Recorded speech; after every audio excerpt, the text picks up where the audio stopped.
It's obvious that we need a new international order that recognises the role of all stakeholders, governments, public administration, citizens, companies in the financial sector as key agents for change. May it acknowledge that this decade is clear, and may it align the short-term ambition with a long-term vision. The good news is that we know what needs to be done, but we need political determination and immediate action. The first objective must be to reduce emissions and increase our level of ambition so that the 1.5 degree centigrade objectives remains an objective that is within our reach. We must opt for renewable energy efficiency, clean transport, the conservation and restoration of our ecosystems and urban rehabilitation. We must abandon fossil fuels, and it's essential to protect biodiversity and preserve our oceans and Antarctica. Thus, my country, Spain, has reduced its coal electricity generation by 90% over the last 4 years. In addition, we did this with dialogue and social cohesion because the ecological transition must be fair. Our societies must perceive the green transition not as a threat, but rather as a great opportunity for inclusive economic growth. In this regard, in our country, in Spain, we are making decisive steps forward to align our both public and private investments with the objective of carbon neutrality, and we have provided and adopted a new climate change and energy transition law that establishes this and have allocated more than 30 billion euros to the economic recovery plan for the green transition. And we also need to create adequate frameworks for adaptation policies. Our country, Spain, is particularly vulnerable to extreme phenomena. On a domestic level, we have a second national plan for 2013, and we have sent the adaptation communication of Spain to the United Nations. We're also going to bolster our external action in this regard, and Spain is going to allocate 30 million euros to the United Nations Adaptation Plan in 2022. Thirdly, if we increase our level of ambition, we must back goals with resources. Therefore, the $100 billion objective will be some proof of the firepower of the COP26 when it comes to re-establishing trust between northern and southern countries. And Spain will do its bit. And we commit to increasing climate funding to reach, by 2025, an increase of 50% compared to our current commitments. And our objective is to reach 1.35 billion euros per year by 2025. Further, Spain will allocate 20% of its new special drawing rights to vulnerable countries, a minimum of 350 million euros. And by way of conclusion, I would like to launch an appeal, and that is for us to work together to ensure that this COP is a turning point that brings about a real change of course for our planet through urgent action with solidarity and robust action. This will close the gaps of inequality and enable everyone to perceive the benefits of climate action and the green transition. Thank you very much, President.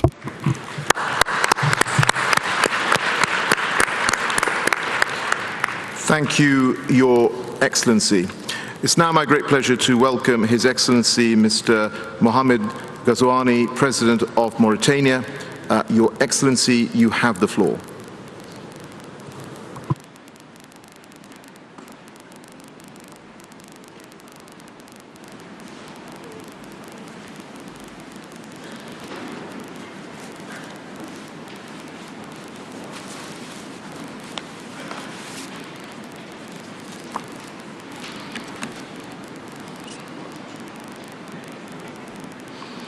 أصحاب الفخامة والمعالي السادة والسيدات رؤساء الدول والحكومات. Excellencies, heads of state and of government, Mr. President of the 26th Conference of the Parties to the United Nations Framework Convention on Climate Change, Mr. Secretary General of the United Nations, distinguished representatives of intergovernmental and non-governmental organizations, Excellencies, ladies and gentlemen. Climate change, due to its multifarious disastrous impacts, is today a first-order challenge that humanity as a whole must live up to as a matter of urgency. This 26th Conference of the Parties to the United Nations Framework Convention on Climate Change provides us with the opportunity of welcoming the international impetus towards climate action and to reassert the need to place the environmental transition at the top of the strategic priorities for the 2030 agenda and of all the public policies for post-COVID recovery. It is indeed incumbent upon our states to individually and collectively implement all the measures required by the building of pathways for development which is more environmentally friendly, lower carbon, more resilient, and more inclusive. Excellencies, ladies and gentlemen, Mauritania has just revised its nationally determined contribution to the climate, and even though our greenhouse gas emissions are extremely marginal, we have planned to reduce them by 11% as compared to 2018 by 2030. With an outside financial support that were more robust, we would be able to achieve carbon neutrality by 2030. The efforts that we have made over the period 2015 to 2021 have enabled us to bring the share of renewable energy in the energy mix from 18% in 2015 to 34% in 2020, and we expect to achieve a level of 50% by 2030. These results will be supported by a new development program for green hydrogen. Thanks to this new sector, Mauritania is providing the world with an alternative and sustainable source of clean energy. We would invite financial institutions and businesses who are interested to support us in this project. Moreover, our national climate contribution also supports the environmental transition in other sectors which have a significant mitigation potential, such as transport, agriculture, animal husbandry, and forestry. However, adaptation to climate change and the strengthening of the resilience of vulnerable populations remain our priority. Within this framework, clear progress has already been achieved in terms of restoring land ecosystems, particularly through the implementation of the Great Green Wall program. In January, during the One Planet Summit, major funding pledges were made to support the Great Green Wall. The implementation of these promises is something that is today expected by millions of Africans who are suffering from the deterioration of their livelihoods. Therefore, we would invite COP26 to make the Great Green Wall program an international priority. And we would ask more comprehensively that financing for adaptation and the environmental transition be significantly increased and transferred in the majority of these pledges as donations in order not to exacerbate the debt burden of developing countries. Excellencies, ladies and gentlemen, we are convinced that climate action is a social, environmental, economic, and security priority, and as such, Mauritania remains fully committed to foster international climate cooperation and accelerate the environmental transition which we need today more than ever. Ladies and gentlemen, excellencies, we are convinced that climate action is a social, environmental, economic, and security priority, and therefore the Islamic Republic of Mauritania will remain fully committed to to ensure that international climate cooperation progresses and to advance the environmental transition which we need now more than ever. Thank you. Thank you, Your Excellency. It is now my great pleasure to welcome His Excellency, Mr. Joseph R. Biden, Jr., President of the United States of America. Your Excellency, you have the floor. Thank you. Ladies and gentlemen, to state the obvious, we meet with the eyes of history upon us and the profound questions before us. It's simple. Will we act? Will we do what is necessary? Will we seize the enormous opportunity before us? Or will we condemn future generations to suffer? This is the decade that will determine the answer, this decade. The science is clear. We only have a brief window left before us to raise our ambitions and to meet the task that's rapidly narrowing. This is a decisive decade in which we have an opportunity to prove ourselves. We can keep the goal of limiting global warming to just 1.5 degrees Celsius within our reach if we come together. If we commit to doing our part of each of our nations with determination and with ambition. That's what COP26 is all about.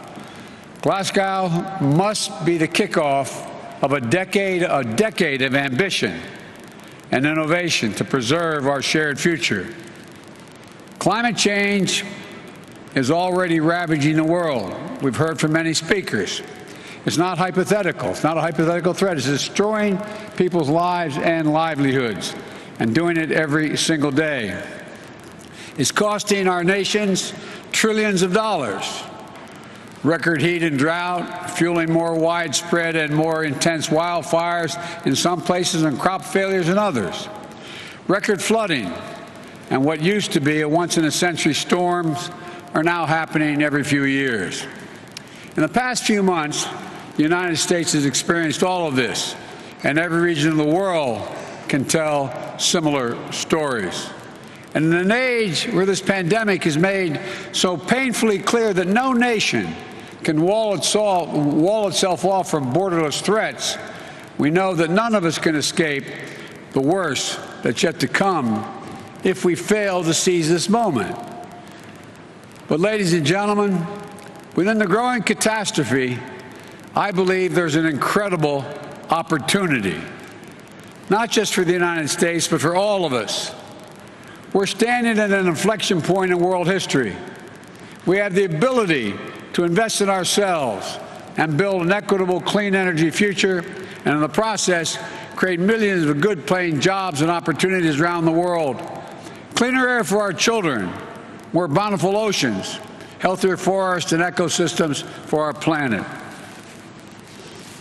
We can create an environment that raises the standard of living around the world.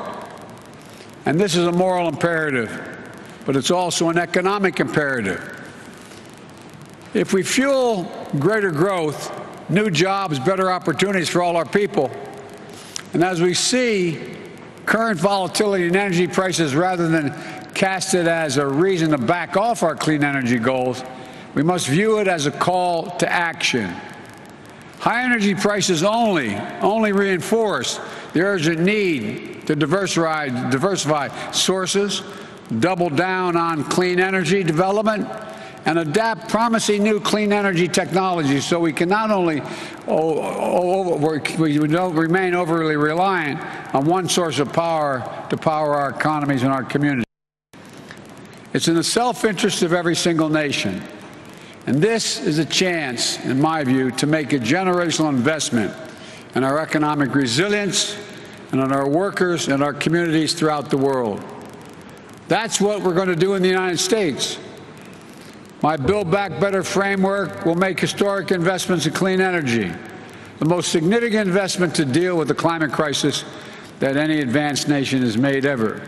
We're going to cut U.S. greenhouse gas emissions by well over a gigaton by 2030, while making it more affordable for consumers to save on their own energy bills, with tax credits for things like installing solar panels, weatherizing their homes. Lowering energy prices will also deliver cleaner air and water for our children, electrifying fleets of school buses, increasing credits for electric vehicles, and addressing legacy pollution. It will incentivize clean energy manufacturing, building the solar panels and the wind turbines that are growing energy markets of the future, which will create good-paying union jobs for American workers, and something that none of us should lose sight of. When I talk to the American people about climate change, I tell them it's about jobs. It's about workers who will lay thousands of miles of transmission lines of clean, modern, resilient power grid. The auto workers who build the next generation of electric vehicles, and electricians who will install a nationwide network of 500,000 vehicle stations to power them throughout my country. The engineers who will design new carbon capture systems. Construction workers who will make them a reality. The farmers who will not only help fight global hunger, but also use the soil to fight climate change. The communities that revitalize themselves around new industries and opportunities. And because we are taking all these actions, the United States will be able to meet the ambitious target I set in the Leaders Summit in Climate back in April, reducing U.S. emissions by 50 to 52% below 2005 levels by 2030. We'll demonstrate to the world the United States is not only back at the table, but hopefully leading by the power of our example. I know it hasn't been the case, and that's why my administration is working overtime to show that our climate commitment is action, not words. On my very first day in office, I took action to return the United States to the Paris Agreement. Since then, our administration has been hard at work unlocking clean energy breakthroughs to drive down the cost of technologies that will require us to achieve net zero emissions, and working with the private sector on the next generation of technologies that will power a clean economy of the future. Over the next several days, the United States will be announcing new initiatives to demonstrate our commitment to providing innovative solutions across multiple sectors, from agriculture to oil and gas, to combating deforestation, to tackling hard and to abate industries. We're planning for both short-term sprint to 2030 that will keep 1.5 degrees Celsius in reach, and for a marathon that will take us to the finish line and transform the largest economy in the world into a thriving, innovative, equitable, and just clean energy engine of net zero for a net zero world. That's why today I'm releasing the U.S. long-term strategy, which presents a vision of achieving the United States goal of net zero emissions economy-wide by no later than 2050, and reinforces an absolutely critical nature of taking bold action in the decisive decade. We're also going to try to do our part when it comes to helping the rest of the world take action as well. We want to do more to help countries around the world, especially developing countries, accelerate their clean energy transition, address pollution, and ensure the world we all must share a cleaner, safer, healthier planet. We have an obligation to help. In the United Nations, at the United Nations in September, I announced that my administration is working with the Congress to quadruple our climate finance support for developing countries by 2024, including significant increases in support for adaptation efforts. This commitment is made possible to each of our collective goals of mobilizing $100 billion annually for climate finance, but mobilizing finance at the scale necessary to meet the incredible need is an all-hands-on-deck effort. As other speakers today have mentioned, governments in the private sector and multilateral development banks must also do their work to go from millions to billions to trillions, the necessary effect of this transition. Today, I'm also submitting a new adaptation communication laying out how we will implement the global goal of adaptation, as well as announcing our first ever contribution to the Adaptation Fund. But our commitment is about more than just financing. That's a critical piece of it. But we're also going to support solutions across the board. In the lead up to this gathering, the United States joined our G7 partners to launch a Build Back Better World initiative. We also reconvened the Major Economies Forum on Energy and Climate to launch transformative actions and to raise ambition. And together with the European Union, we're launching a global methane pledge to collectively reduce methane emissions, one of the most potent greenhouse gases, by at least 30% by the end of the decade.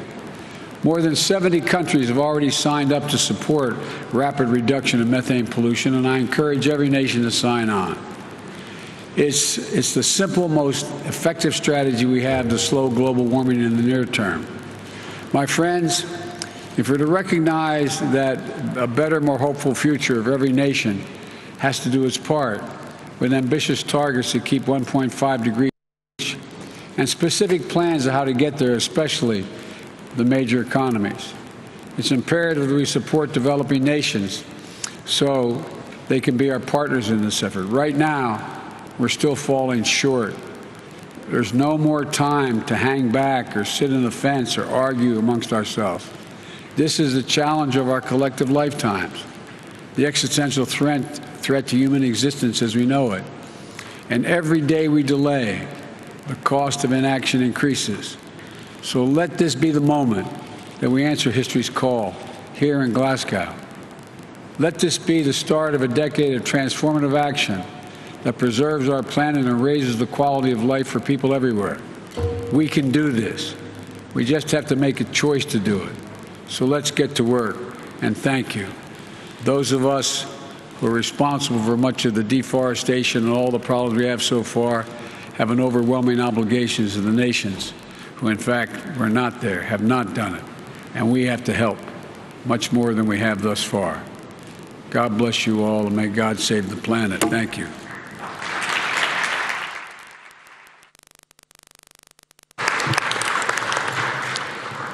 Thank you, Your Excellency. I'll now request COP Rapporteur Ahmed Rajabi to continue chairing this session.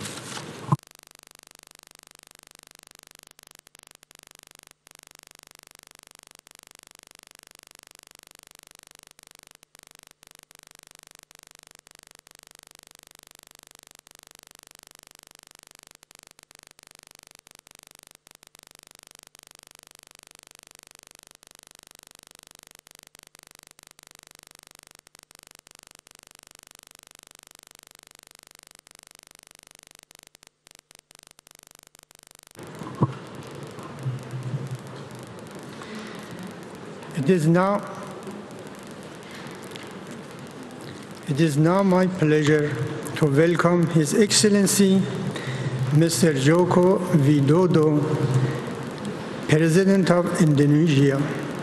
Your Excellency, you have the floor.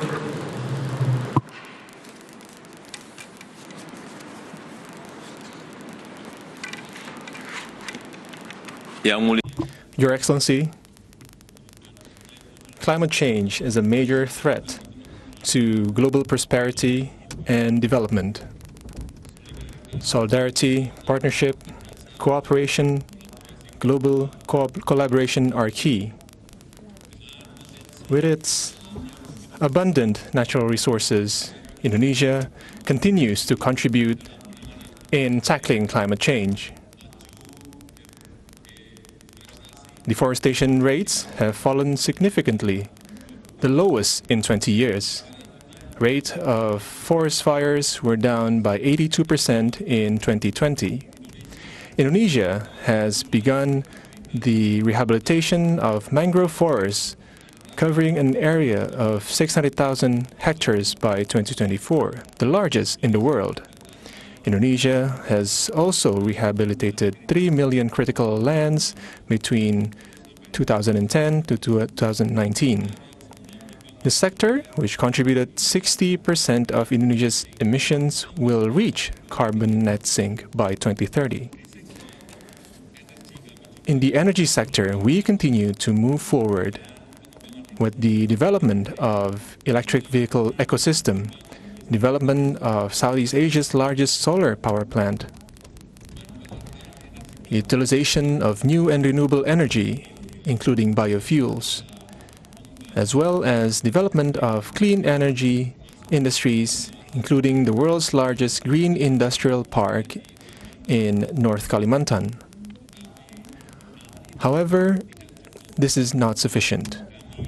We, particularly countries with large green areas and re-greening potentials, as well as countries with vast seas that have the potential to contribute to carbon sequestration, we need support and contribution from developed countries. Indonesia will continue to mobilize climate finance and innovative financing, such as blended finance, green bonds, and green sukuk or Sharia bonds. Fulfillment of climate finance by developed country partners is a game changer in climate change mitigation and adaptation for developing countries. Indonesia will be able to contribute faster to the world's net zero emissions goal. The question is, how big are developed countries' contributions for us? What kind of transfers of technology can be provided? This creates action and implementation as quickly as possible. In addition, carbon market and carbon pricing must be part of the efforts to address climate change issues. A carbon economy ecosystem that is transparent and has integrity, inclusive, and fair must be created. Excellencies, in closing, at this summit, on behalf of the Archipelagic and Small Island States Forum, or the AIS, Indonesia is honored to circulate a joint statement of the leaders of the Archipelagic and Island States Forum, and the AIS Forum will continue its commitment to promote maritime cooperation and climate action in the UNFCCC. I thank you.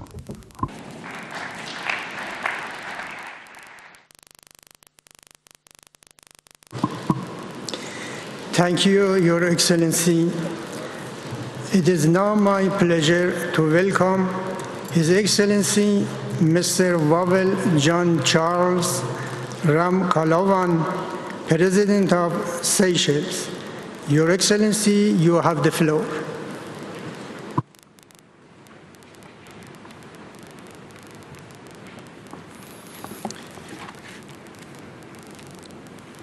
Mr. President, Excellencies, ladies and gentlemen, I stand before you, fellow leaders of our nations, thus of our planet, neither as a scientist nor as an environmental expert, but as a citizen of our beautiful planet, and more specifically as an island boy facing reality. What I experience in my beautiful islands that most visitors describe as paradise is the destruction of our environment and livelihood. This, I am sure, is what we all see in the various parts of the world we come from, be it flooding, forest fires, extreme temperatures, delayed rainy seasons, coastal erosion, destruction of wildlife, fewer and smaller fish, and many more. These, unfortunately, are all part of the destruction process of planet Earth and the self-imposed eventual extinction of the planet's most intelligent species, the human being. Some of the questions that our young people are asking us, and which should touch our conscience as guardians of this oxygen-blessed planet, are: leaders, when are you going to shift from words to action? When are you going to stop making empty promises? When are you going to start taking us and our future seriously? When are you going to show that you actually care? These are damning questions that will confirm our legacy. Forget about mammoth achievements. For 1 second, we must all look at the mandate bestowed on us and allow our decisions to surpass political considerations and repose on only one agenda: the survival of our planet.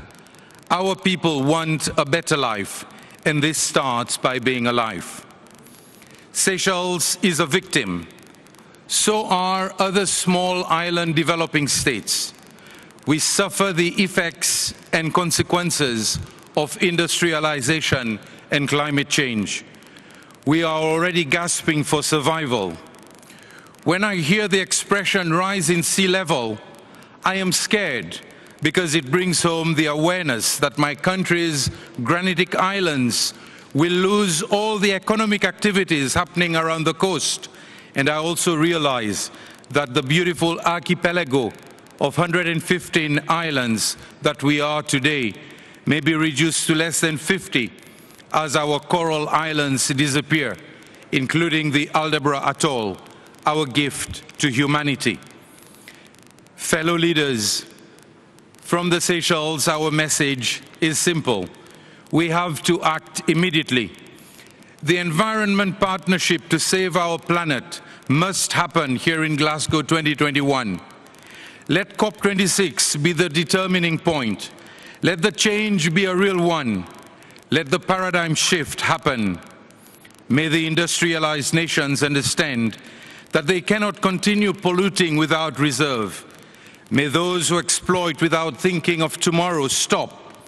May the corrupt poachers of our planet change their ways. And may we realize that in this battle to save our planet, we are not in the proverbial same boat, but that we are indeed in the same boat, big, small, rich or poor. The disaster experienced by COVID-19 will be seen as but a breeze. For COVID, the world came together and developed the vaccine. For the protection of our planet, the only vaccine is our sincere commitment and concrete actions. In other words, we have to be honest and action-oriented.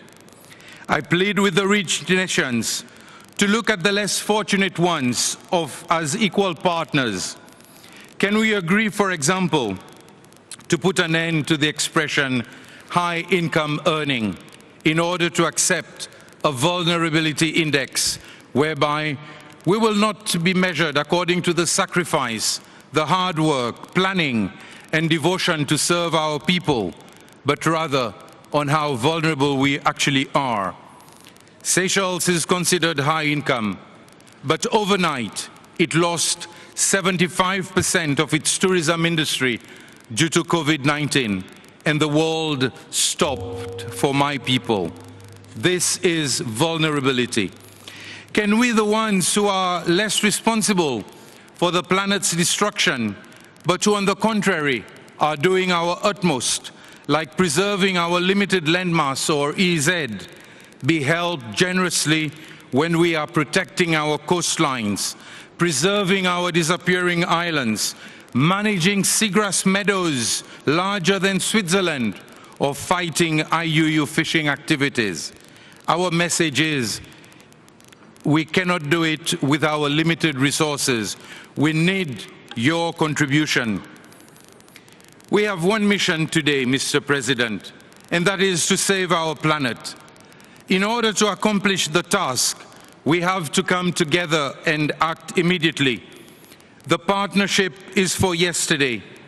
Tomorrow is not an option, for it will be too late. The African proverb resonates loudly in my head.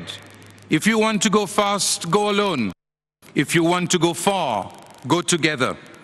But today, at COP26, my ancestors from Africa are asking me to tweak this proverb. If you want to destroy the planet quickly, go alone. If you want to save the planet, let us do it together. Our youth and future generations are pleading and counting on us.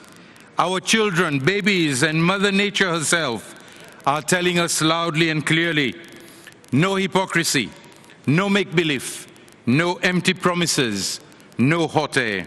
Rather, they want our commitment, steadfastness, and resolve. So from Seychelles, we are doing our best. We are committed, however small we are. Let us not disappoint our youth and the world, but rather, as one human race, let us save our habitat, and by doing so, let us save our planet and ensure the survival of our beautiful Mother Earth. The time to act is yesterday. I thank you.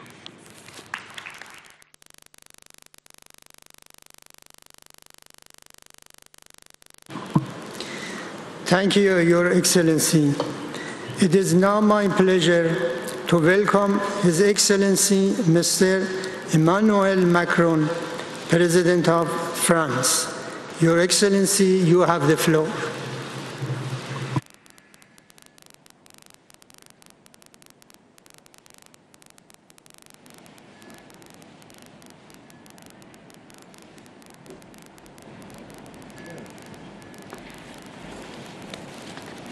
Monsieur le Président. Mr. President, thank you very much. Ladies and gentlemen, heads of government, heads of state, ladies and gentlemen, dear friends, many things have been said, and we have, at the opening, have said extremely strong things, and there was a lot of emotion, I believe, because we want to say how urgent things are, and we are aware of what we're experiencing. And if we're expected to act collectively today, well, if we met today collectively, is to say what we said 6 years ago. We need to, at the beginning, there was not agreement. There are three values: ambition, solidarity, and trust. That is pursuant to the Paris Agreement. During the last 6 years, since Paris, some have forgotten these values. Some have wanted to drop out or doubt, but we've held fast. When we look at the last few years that have just gone by, we have been able to keep all of the international community united so that we can continue to fight and face the problem. Now, our challenge as to whether to see if this COP is successful or not is mid-term results. Our aim is 1.5 degrees by the end of this century. It was reaffirmed yesterday in the G20 in Rome.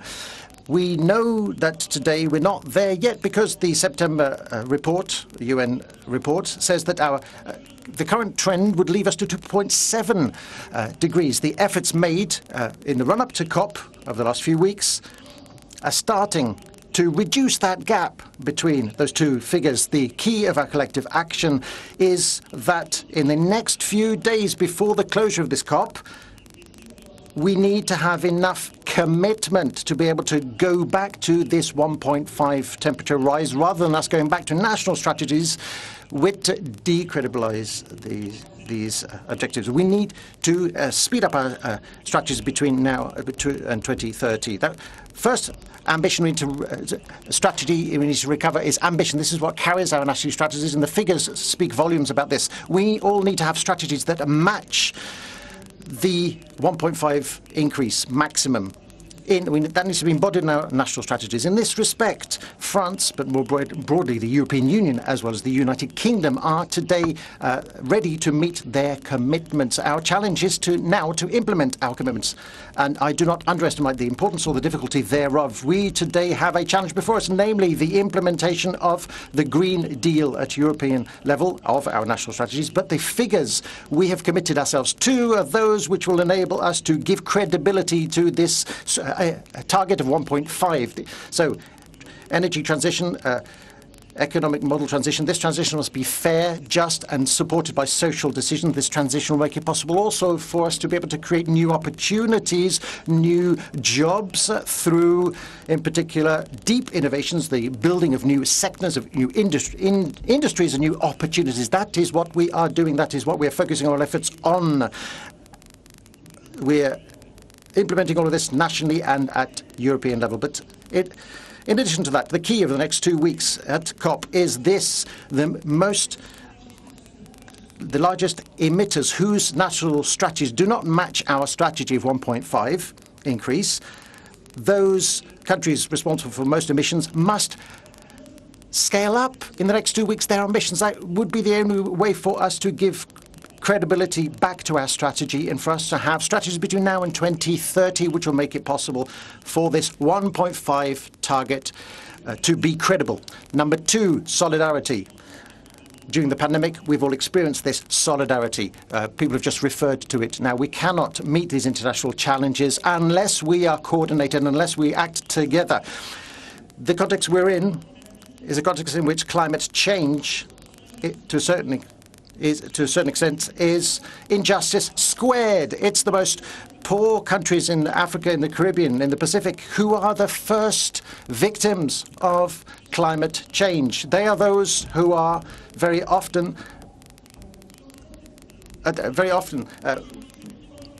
the ones who did not implement the development model are the subject of climate change.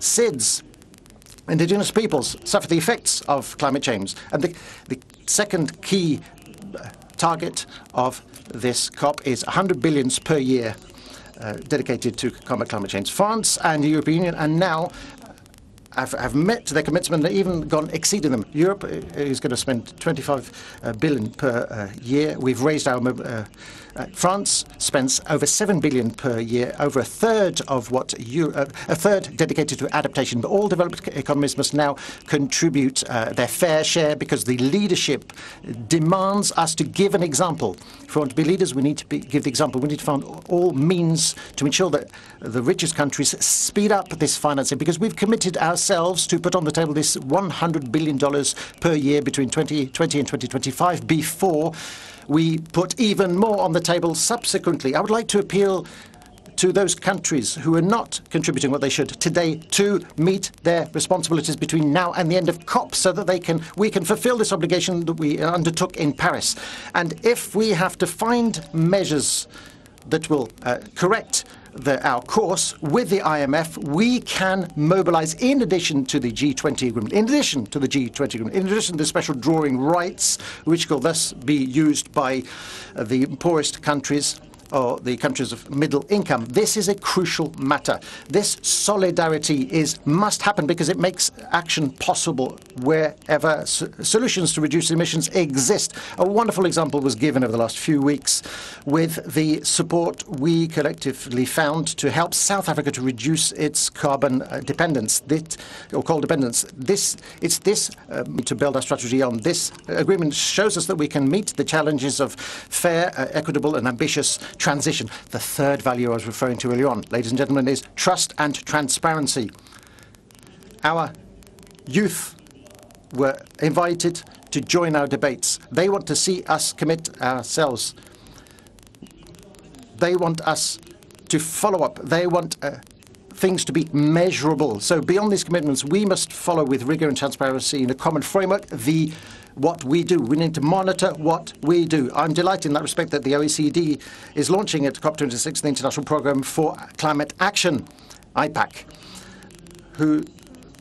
we began that in last December. Thanks to this, we'll be able to follow country by country what everyone is doing and what remains to be done. I very much hope that we'll be able to go further altogether. OECD must follow up and every year draft a report on full transparency of the use of the $100 billion and how they have been appropriated. Today, we're almost certain that the countries of Africa, of the Pacific, Latin America and the Caribbean who need them the most are not those countries that are receiving the most. We know that is the case.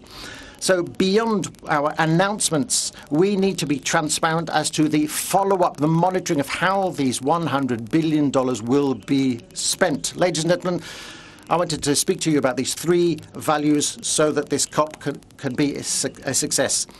If we mobilize and decide and act, it will be a success. Just one thing to conclude. Beyond all of these announcements, all of this will only make progress if we are consistent, if we manage to link this agenda against climate change and two other agendas, namely biodiversity and trade. Biodiversity, first of all, because we know today that these agendas are linked. Biodiversity is our best ally to combat climate change, global warming, and will help us to find natural carbon sinks and solutions. Thanks to it, we'll be able to give, especially to Africa, its full role in this battle. The tropical forests must be protected. That is consistent. That is a crucial element. And several of my colleagues from Africa who will speak after me are promoters, eminent promoters thereof. The Great Wall, Green Wall, defended by the Mauritanian president, is a key element thanks to which we'll be able to combat not only desertification, but also propose solutions that are economic, trade solutions, and our mobilizations for the oceans. It must happen also. This agenda goes hand in hand, is intricately linked with the agenda to combat climate change. Finally, we must be consistent with our trade frameworks, our trade environment, and our environment and climate frameworks.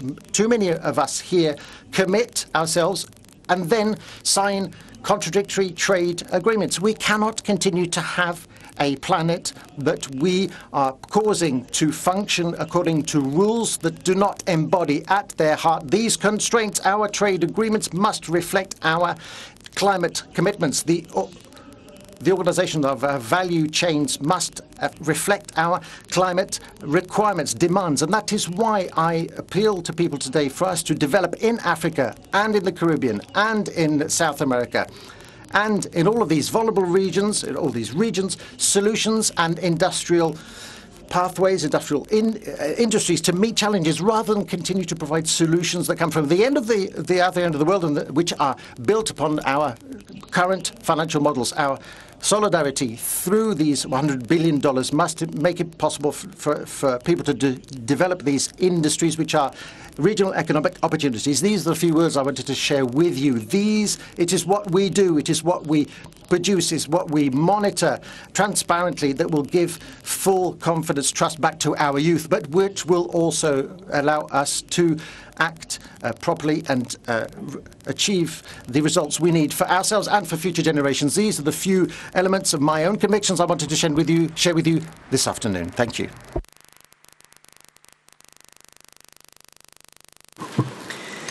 Thank you, Your Excellency. It is now my pleasure to welcome His Excellency Mr. Ali Bongo Ondimba, President of Gabon. Your Excellency, you have the floor.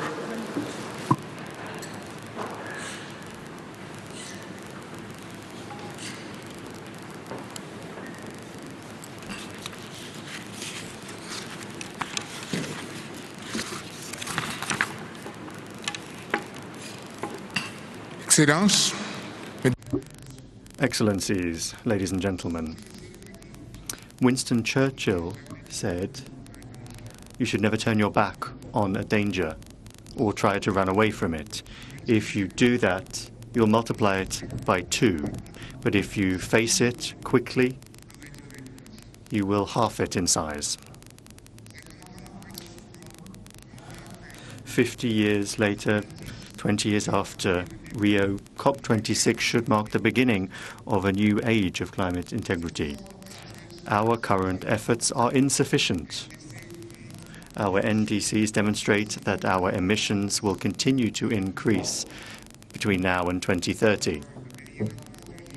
The latest report of the IPCC instructs us to reduce them by at least 40% over that same period. The hour is late, but nothing is lost yet. We must do everything we can to fill in the gap and to reach the goal of 1.5 degrees Celsius. Gabon is doing its share with the adoption of an innovative law on climate change. Gentlemen, Gabon is the most carbon-positive country on Earth, net absorbing more than 100 million tons of CO2 every year. I plan to keep it that way and will submit a new NDC post-Glasgow. I call on countries that are not on track, particularly the 20 nations that represent 80% of global emissions, to submit new NDCs in line with 1.5 degrees. We must establish a Marshall Plan on climate. We need to rebuild trust by honoring the pledge of $100 billion per year. This symbolic commitment will need to be multiplied tenfold beyond 2025 in order to meet the real needs of developing countries. We must clearly define our common adaptation goal. Even if we achieve the 1.5 degrees target, climate change will still entail enormous costs. Finally, we must demonstrate strong leadership to all those who are watching us, in particular to future generations. I call on all negotiators to be flexible and to finalize the Paris Agreement's rules book. Under no circumstances should we allow ourselves to relieve Madrid's frustration. Thank you.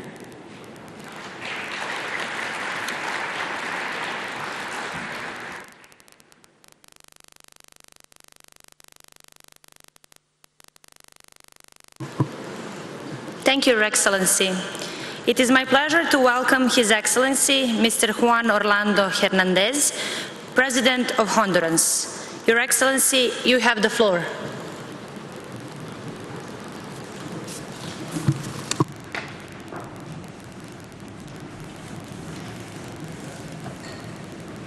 Damas y caballeros, ladies and gentlemen,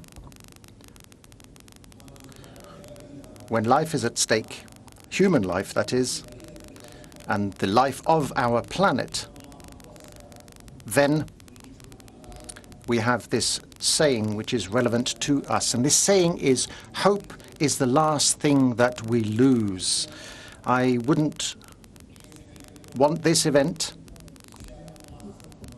to be just another one of our events.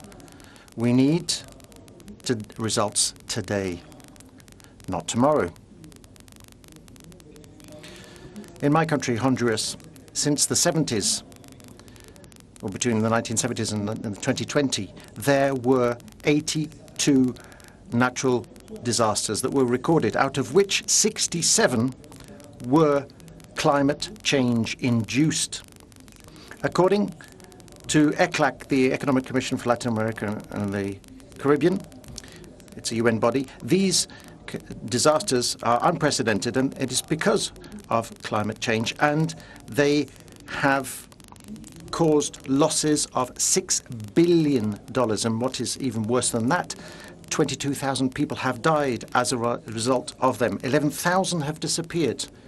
And of course, the lives of millions of families in Honduras have been affected, some of whom have lost everything in the process, as a result of which they are forced, or they decide, to emigrate because of climate change. Just in 2020, at the height of the pandemic, in less than 2 weeks, we were buffeted by 2 hurricanes who were called, respectively, Eta and Iota.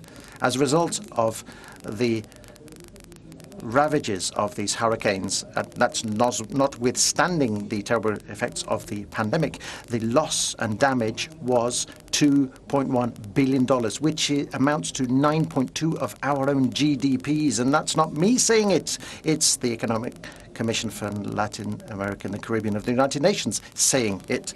Just imagine what that would mean for countries such as Germany or the US or the UK to lose 9.2% of their GDP. Well, I can tell you what it would mean. For Germany, it would mean $350 billion. For the US, it would be $1.9 trillion, and for the UK, it would be $243 billion. I'm telling you these figures for you to get an idea of the scale of what we have experienced through these tragedies. So let us compare figures here. We have lost, over the last 50 years, around $6 billion.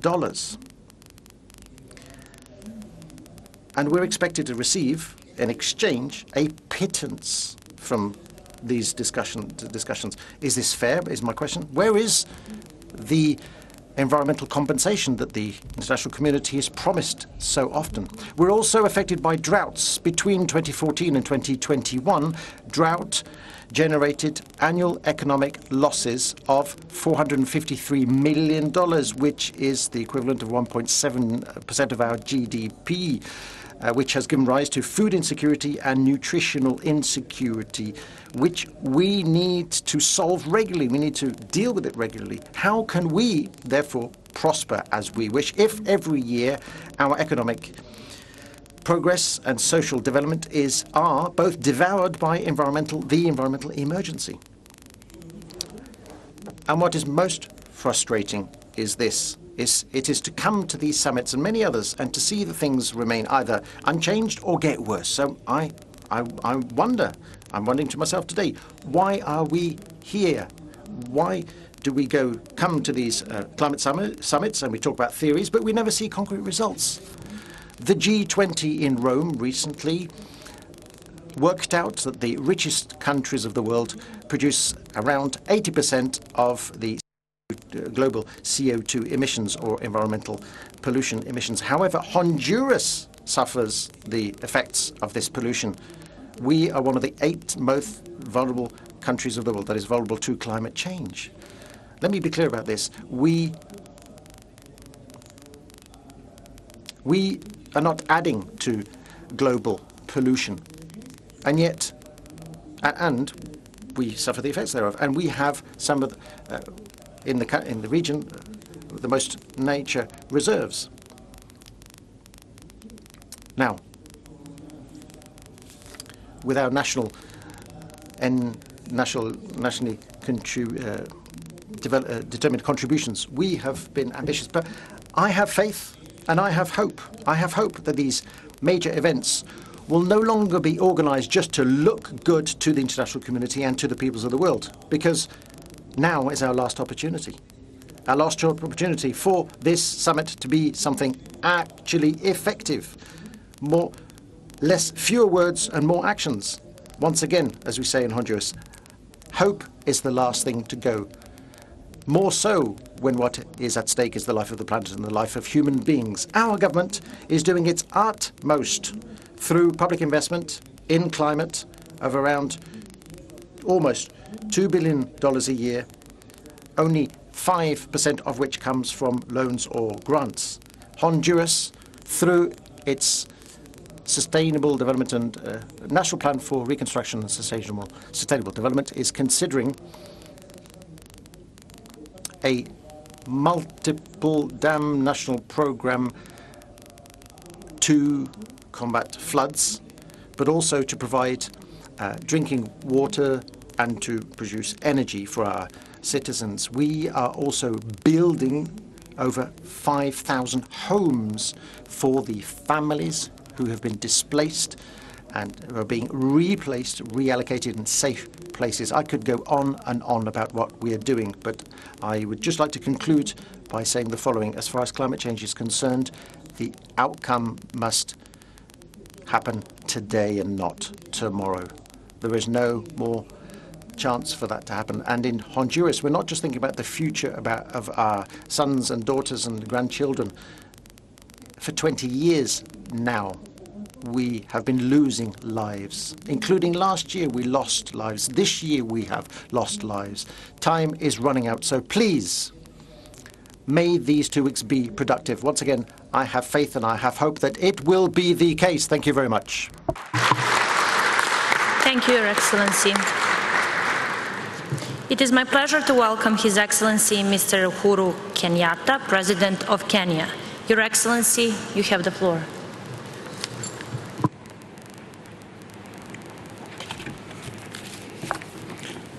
Excellencies, ladies and gentlemen,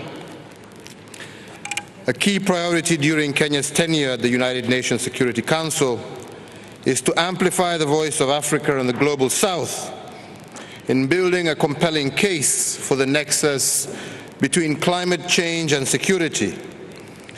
And this is because we recognize that climate change is escalating and complicating new and old conflicts throughout the world. The evidence, ladies and gentlemen, is irrefutable. All the reports, including the most recent Intergovernmental Panel on Climate Change, sounded an alarm bell that the world risks facing a global catastrophe unless leaders shift gear on climate change. We need to urgently implement bold mitigation and adaptation measures to avert the looming crisis. It is the least that we can do to bequeath a peaceful and sustainable planet to future generations. Climate change poses an existential threat to Kenya and to most countries in the African continent. In Kenya, extreme weather events, including floods and droughts, lead to losses of between 3 and 5% of our GDP annually. Further, they aggravate food insecurity and trigger divisive intra-community and inter-country competition for resources. Kenya has developed a robust climate change action plan to scale up efforts and to maintain a low-carbon development trajectory. The plan includes commitment to restore degraded water towers, accelerate forest restoration, and to increase our tree cover to at least 10% of our land area in order to promote a sustainable blue economy, but also promoting green manufacturing. Indeed, as many of you know, Kenya is a pacesetter in the energy sector. We are among the top 8 global leaders in geothermal power development and home to the largest wind power project on the African continent. Currently, close to 90% of the electricity used by Kenyans is from renewable energy sources, and we plan to achieve 100% renewable energy by the year 2030. As you can see, ladies and gentlemen, Kenya is doing her fair share. Let me, however, hasten to add that these are mere baby steps relative to the enormity of the climate change challenge. Kenya came to this meeting with high expectations that COP26 will deliver on at least 4 critical issues. First, to see an increase in ambition in emissions reduction. The major emitters must make more ambitious their emission reduction commitments. We all must harness low-carbon investment opportunities as we reboot our economies. Second, we would like to see a quantum increase in climate finance. 2 times in a row, developing countries have been promised US $100 billion per year, but this has yet to be delivered. Today, once again, yet another pledge of 2023. Third, we would like to see ambition on adaptation and loss and damage. With climate impacts increasing, provisions to help the most vulnerable to adapt, including through increased financial support, should be strengthened. Finally, we expect that detailed rules and procedures for implementing the Paris Agreement will be finalized, and a clear way forward for climate resilient pathway set. We also expect that the agreement will be sufficiently inclusive to accommodate the needs and priorities of developing countries, and in particular, the special needs and circumstances of Africa, which has been very ably put forward earlier and very well articulated by Elizabeth Wahote, the young girl who spoke to us earlier. Indeed, the findings of the international scientific community, including the recent report of the Intergovernmental Panel on Climate Change, on the physical science and basis of climate change, underscore the special needs and circumstances of Africa, contribute to the vulnerability and the low adaptive capacity of African countries to climate change.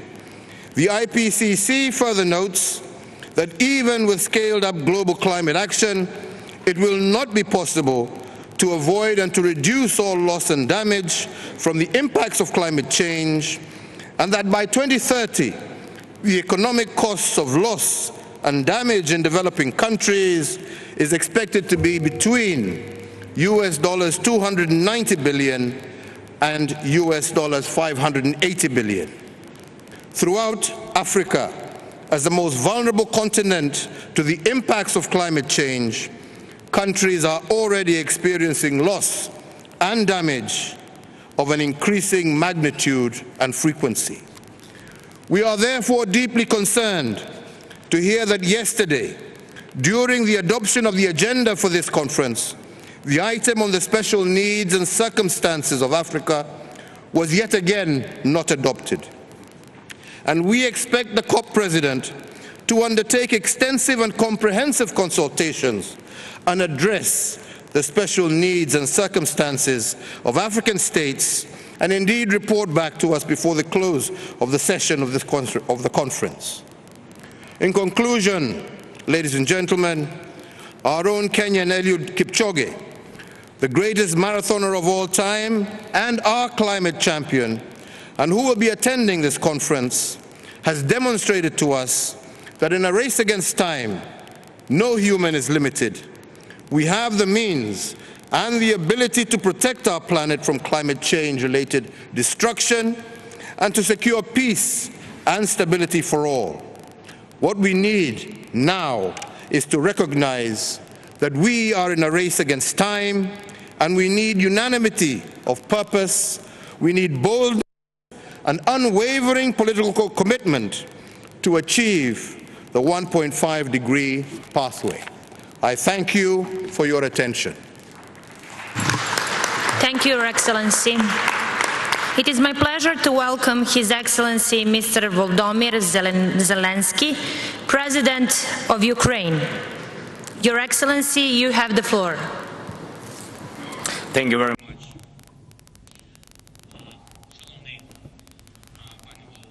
Dear Mr. Chairman, dear heads of state and government, this summer, the Intergovernmental Panel on Climate Change published its 6th report. It features research and projections by leading climate scientists on 4,000 pages. The book by William Jevons, The Coal Question, is much slimmer, and it is 150 years older. But what's in common between the two is a similar paradox. Increasing the efficiency of using a resource increases rather than reduces its consumption. Paradoxically, the implementation of the Paris Agreement is under threat from the implementation of the Paris Agreement itself. It is because of this goal to contain global warming within 2 or preferably 1.5 degrees and cut greenhouse gas emissions while reducing oil and gas consumption. This has caused a surge in demand for natural gas. As a result, prices have hit record highs. In its turn, coal consumption has grown 5% among the G20 nations, while rising by 1/3 across the coal-fired power plants of Europe as of September. As a result, there is a shortage of coal now. The same is true of oil. The sector is expected to continue switching from natural gas to those two, which is bound to result in increased emissions. According to the UN, the atmospheric concentrations of carbon dioxide, methane, and nitrous oxide have reached their 10-year maximums. The Earth's temperatures, however, may rise way beyond 2 degrees. New calculations prove we'll have to make considerably greater efforts to achieve carbon neutrality than we anticipated in Paris back in 2015. Congratulations, everyone. Ladies and gentlemen, Ukraine became one of the first European nations to ratify the Paris Agreement. By the scale of emissions reduction achieved, Ukraine ranks 4th among the 45 parties to the UN Framework Convention. Our goal is to reduce emissions by 65% by 2030 and achieve, not later than 2060, carbon neutrality. Ukraine has supported a number of initiatives of this conference, namely the Forests and Land Use Declaration. It is critical for us to secure access to reliable long-term financing, in particular as part of the Green Climate Fund. Dear friends, the Nobel laureate, Professor Parisi, has neatly encapsulated the goal of the Glasgow conference. What we need is powerful solutions and urgent action. The latter deserves special attention. Back in 1992, we signed the UN Convention to stabilize greenhouse gas emissions. 3 years later, we agreed that just wasn't enough. We needed firm commitments. Those were established by the 1997 Kyoto Protocol, capping emissions into the atmosphere. The protocol entered into force 8 years after it was adopted in 2005. 6 years later, we decided to replace it with a new agreement. In 2015, we signed the Paris Agreement, and we agreed that we would begin implementing it in 5 years' time, that is in 2020. That is the pace at which we've been responding to environmental threats. The hurricanes Katrina and Sandy, the bleaching of the Great Barrier Reef, the earthquakes in Haiti and the Indian Ocean, the tsunamis, the floods, the wildfires, the droughts, all over the globe. Even the anomalous rainfall that flooded Glasgow 2 days before the climate summit are not acting as wake-up calls urging us to act. In my opinion, to overcome global warming, what we need is global warming. In relations between nations where trust is melting away with every passing year, agreements are worth nothing if for some people they're just empty words. This applies to both environmental treaties and other agreements unrelated to the environment. You know, back in 1994, Ukraine received security guarantees that were unfortunately never complied with. And the planet ended up with 2 environmental time bombs in the center of Europe, an occupied Crimea and parts of the Ukrainian Donbass.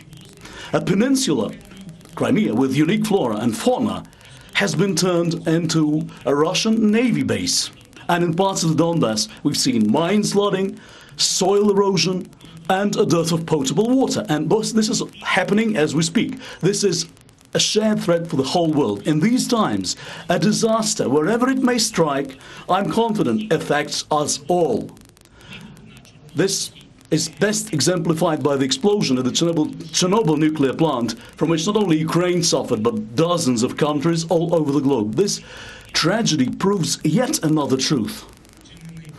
Probably the single most effective action we can think of to help nature recover is for humans to not intervene. Nature in Chernobyl is recovering much faster, a lot faster than expected, as if to suggest that the best course of action that humans can take to help is just stay away.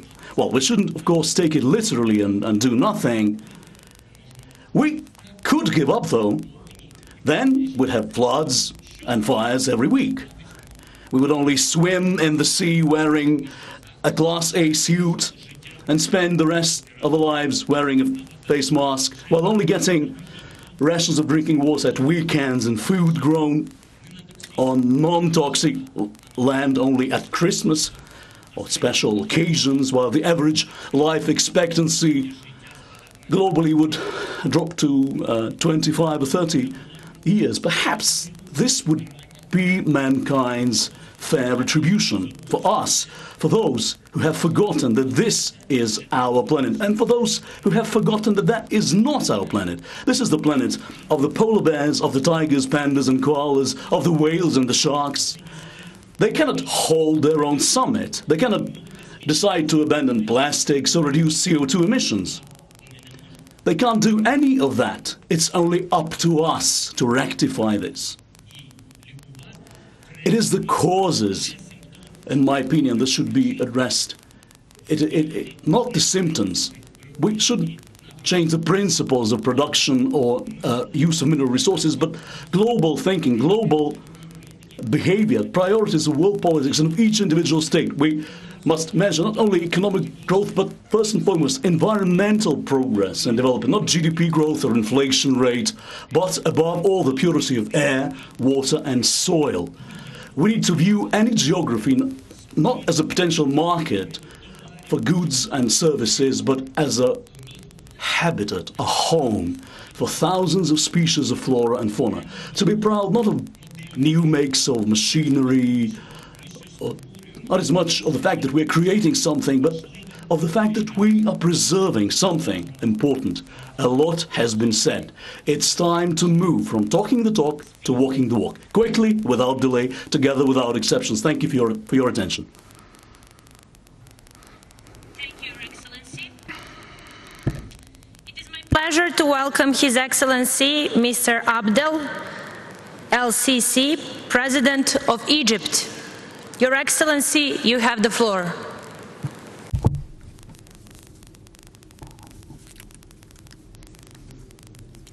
In the name of God, most gracious, most merciful, Your Excellencies, ladies and gentlemen, it is my pleasure to be with you here to deliberate on climate, the issue that affects us all. The most recent IPCC report indicated that enhancing climate action to reach the 1.5 degrees Celsius goal has become a necessity that cannot be delayed. In this context, I'll focus today on the following points. First, Egypt initiated several serious steps to implement a sustainable development model with addressing climate change and adapting to its negative impact at its start, with the goal of government-financed green projects reaching 50% of total projects by 2025 and 100% by 2030. For example, renewable energy constitutes today about 20% of Egypt's energy mix, with the aim of reaching 42% by 2035, in conjunction with rationalizing energy subsidies. In addition, Egypt is currently undergoing a shift to clean transport through expanding its metro network, laying out a new electric railway network, incentivizing the use of electric cars, as well as laying the needed infrastructure. Furthermore, several new sustainable smart cities are currently being developed. Canals are being lined all over the country. To finance these projects, Egypt just recently issued green bonds worth $750 million. And to put all these efforts into their proper institutional framework, Egypt's new National Climate Change Strategy 25 has just been finalized, paving the way to updating our NDCs in a manner that would make the policies, goals, and procedures therein supplementary to our development efforts and our COVID recovery plans, rather than hindering them. Second, as much as Egypt is cognizant of its commitments, it is also aware of the challenges faced by all developing countries. I would like here to emphasize on the fact that developing countries' ability to deliver on their climate change commitments is subject to the support these countries receive, especially with regards to climate finance, the cornerstone for our countries' ability to raise their ambitions and enhance their action in the context of the delicate balance of the Paris Agreement. This balance must be preserved to allow for all mitigation and adaptation efforts to move forward on equal footing. We remain concerned over the gap between available finance and the actual needs of developing countries, added to the challenge faced by our countries to access this finance. To this effect, It is imperative that developed countries fulfill their pledge to provide $100 billion annually to climate finance in developing countries, and we support the call by the UN Secretary General to designate no less than half of that finance to adaptation efforts, and the importance of starting consultations on the new post-2025 financial goal. Third, despite not being responsible for the current climate crisis, Africa faces its most negative economic, social, political, and security impacts.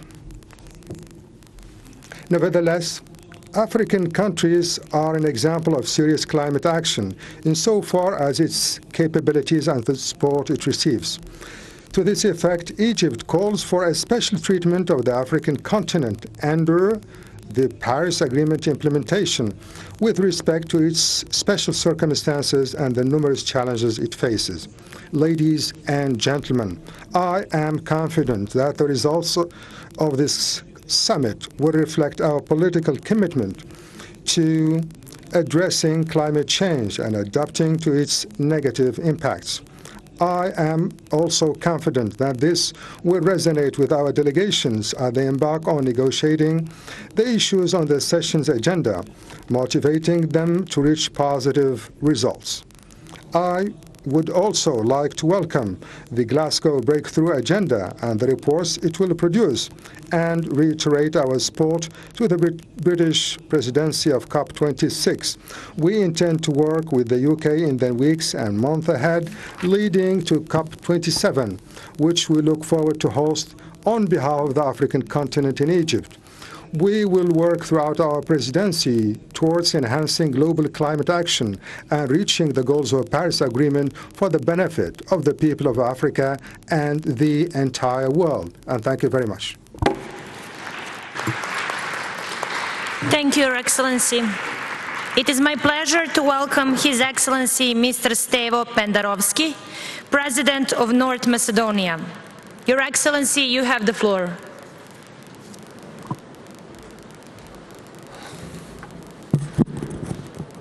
Thank you.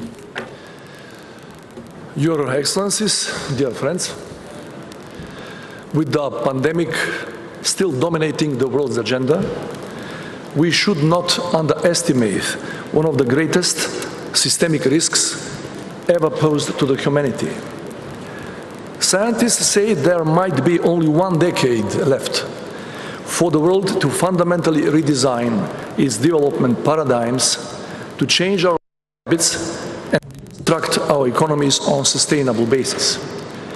If we ignore these worrying trends, catastrophic consequences will follow for the environment, health, food and water security, in fact for the overall human safety and development.